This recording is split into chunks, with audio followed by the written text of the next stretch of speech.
Number 1, The Leader. First appearing in Tales to Astonish number 62 in December 1964, Samuel Stearns was exposed to gamma radiation just as Banner had been. The gamma rays, however, had a quite different effect. Instead of receiving brute strength, the gamma rays enhanced Stearns' mind to supergenius levels. Using his newly acquired intelligence for personal means, the Hulk just happened to be present at a time when Stearns, now calling himself the Leader, was stealing parts for a machine he was building.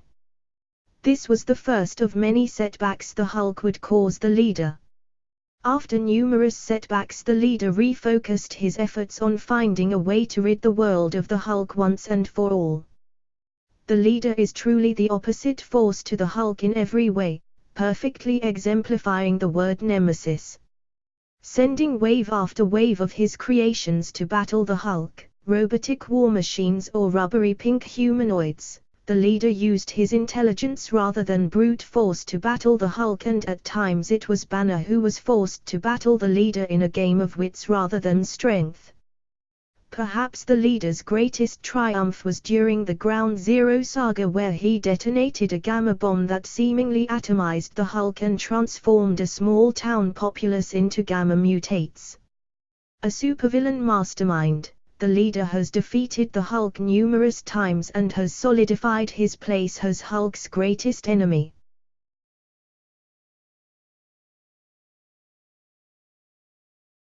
Number 2, The Abomination. First appearing in Tales to Astonish number 90 in April 1967, Emil Blonsky was a Russian operative spying on General Ross' military projects. Discovering a gamma-powered machine, Blonsky exposed himself to far more gamma radiation than had created the Hulk. This transformed Blonsky into a hideous monster with twice the strength of the Hulk, but unlike the Hulk, Blonsky retained his intelligence but could never revert back to his human form. Blonsky became known as the Abomination, one of the strongest beings on Earth. In their first encounter, the Abomination easily overpowered the Hulk, going so far as to beat the Hulk to death. Kidnapping Betty and leaving, General Ross was forced to revive Hulk through means of defibrillatio. Using one of Banner's gamma siphons, General Ross and Hulk were able to significantly reduce Abomination's strength to that of the Hulk's. The Abomination is a long-time enemy of the Hulk and, like Wendigo and Zemu, one of the few beings on the planet who can go toe-to-toe with the Hulk in sheer brute force. The Abomination was responsible for the death of Betty and has been one of the few enemies to have bested the Hulk on more than one occasion.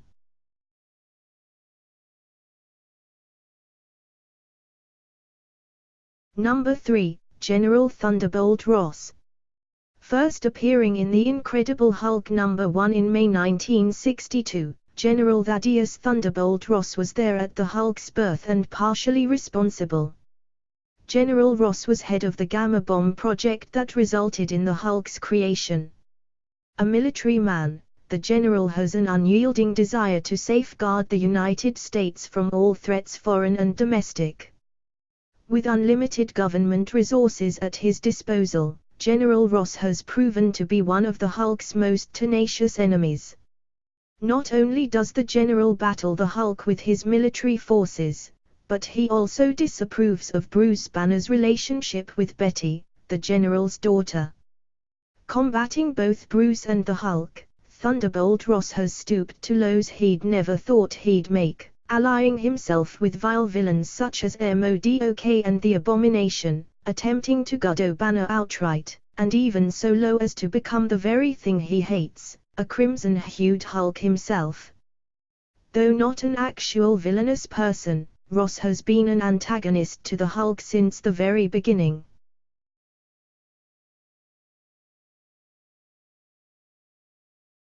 Number 4, The Maestro.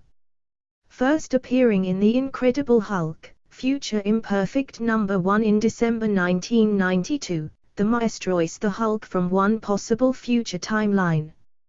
Still possessing Banner's intellect and the merged Green Hulk/Grey Hulk body, this future version of himself is a Hulk completely corrupt with power. The heroes have been defeated and the world has been reduced to a wasteland. Only one city remains, Dystopia, and the Maestro rules it with an iron fist.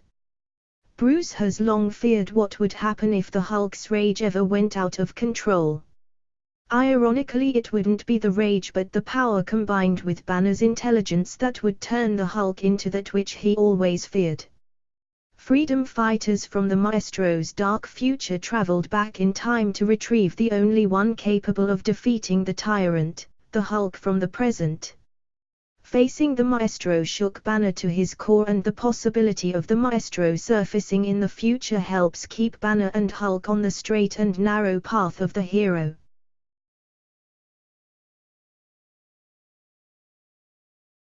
Number 5, the Wendigo. First appearing in The Incredible Hulk number 16-2 in April 1973, the entity known as the Wendigo is a spirit roaming the Canadian wilderness.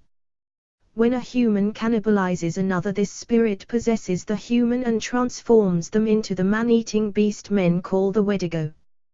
Possessing greater strength, stamina, and durability than even the Hulk and an insatiable appetite for human flesh, the Wendigo is a terrifying monster the likes of which few who see it survive to tell the tale. The Hulk is one of the few who can tackle the Wendigo alone, and even then he sometimes needs help from Wolverine or Captain Marvel, Gaceville, to get the job done. If anyone ever had doubts as to whether the Hulk was a hero or a monster, one look at the Wendigo and you'd have your answer. A classic Hulk villain steeped in actual Native American myth, the Wendigo is one of Hulk's most formidable foes. The Wendigo curse was even transferred to the Hulk at one time, creating a hybrid Hulk/Wendigo monster.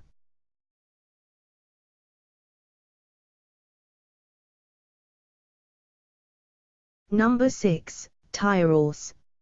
First appearing in The Incredible Hulk number 5 in January 1963, Romulus Augustulus was the last emperor of Rome before the fall of the empire.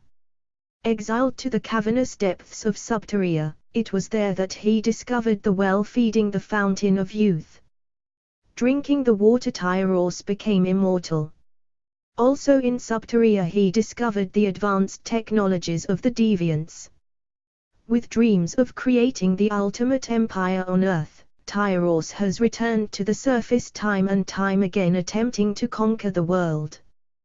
One of the Hulk's earliest enemies, Tyros has battled against the Hulk and other Marvel heroes again and again.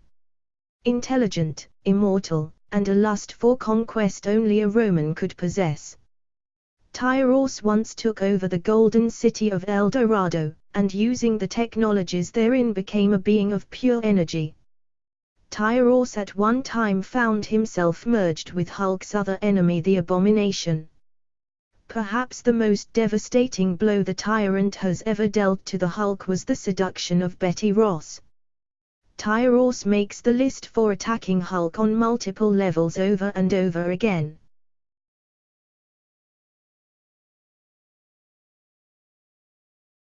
Number 7, the UFOs. First appearing in The Incredible Hulk number 25-4 in December of 1980, a group of 4 individuals attempted to recreate the accident that created the Fantastic Four. They flew into the same cosmic radiation and were transformed into the UFOs. Vector possessing the power to manipulate vectors and repel matter. Vapor possesses the power to transform her body into a fog-like form capable of assuming the properties of any type of gas. X-ray possesses the ability to manipulate energy radiations of all kinds and project them as attacks. Ironclad possesses a metallic hide, the ability to manipulate his body's density, and Hulk-level strength. Together these 4 comprise the UFOs, 4 of Hulk's deadliest enemies. Technically there are 4 of them, and while they can function on their own they are primarily a unit. The UFOs have come very close to killing the Hulk on multiple occasions. X-ray once channeled gamma-negative rays, siphoning off all of the Hulk's power. Vector even repelled the flesh from Professor Hulk's bones. They've fought several heroes other than the Hulk, but have plagued Dr. Banner more often than any other hero.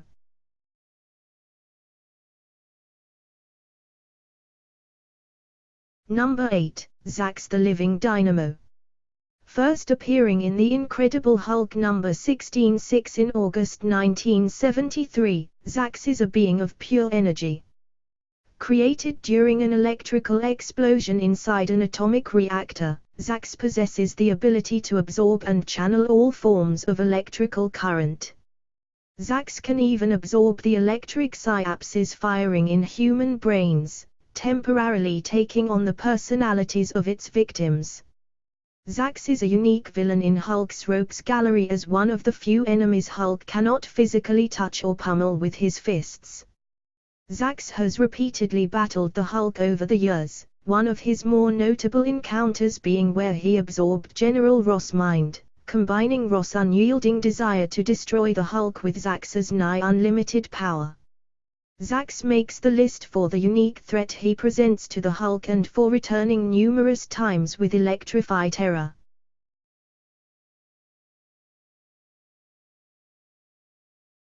Number 9, The Ringmaster and the Circus of Crime.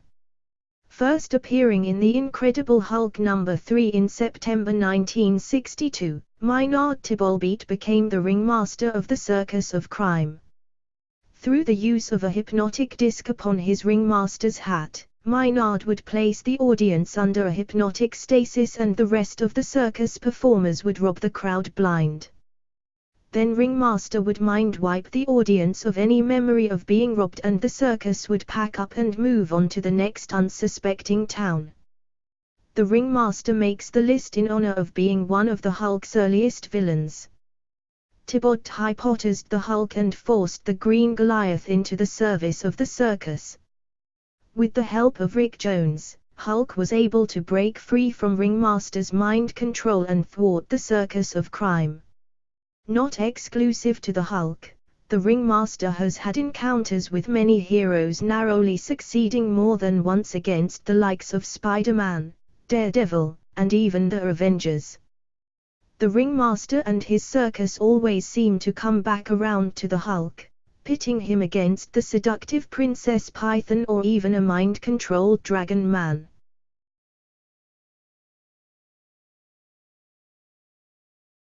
Number 10, Zemu the Titan. First appearing in Journey into Mystery number 62 in November 1960, Zemu was Marvel's first Hulk. Originally named the Hulk, Zemu was an alien monster who crash-landed on Earth.